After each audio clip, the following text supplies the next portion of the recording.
Richard Crouse.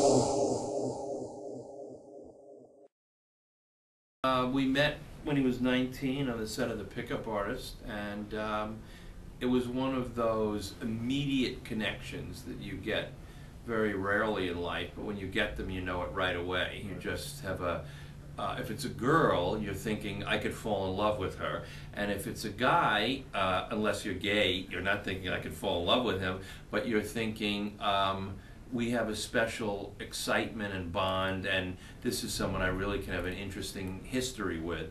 And that's the way I think both of us felt. What was the bond? Do you know? Do you understand it, or is it just... I think it was probably, in retrospect, an understanding that there was no inhibition about saying exactly what was on our mind, and that what was on our mind was almost always in some way corresponding to what the other guy was thinking. So that there was despite the ostensible differences in background and all the rest, that there was a sort of subject connection.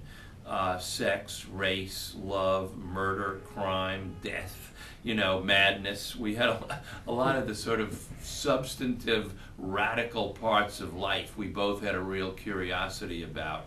And I think also this fact that each one felt the other is going to respond with immediate, direct receptivity to the other's words. Normally you're feeling somebody out at the beginning, or you just say, this is someone who won't get it if I go here or there. We just fit right away. Well, and I guess that's why he makes a perfect movie subject for you. How did that come about? Because it was shot while he was in rehab, is that right? Right, right. After shooting Black and White, I said we could expand some of this into a whole cinematic portrait. He said, I'm ready whenever you are. And I was just thinking, I haven't been answering this question accurately until 10 minutes ago. It occurred to me that the answer I've been giving really is a little misleading. I think what provoked this in a way was Bennett Miller, who directed Capote, as a friend of mine, was obsessed with doing a movie about Tyson. And he kept saying, if you're not going to do it, you got to set it up for me to do it. And Mike saw Capote and he loved Capote, but he said, I'm only going to do this if you do it. And somehow that, I think, jump-started me. Because we let 6-7 years go by after originally agreeing to do it, and I think somehow I felt, well, I guess I have to do it if I'm gonna not be able to get him to go with Bennett, then I feel someone should do it, because he is a great subject for.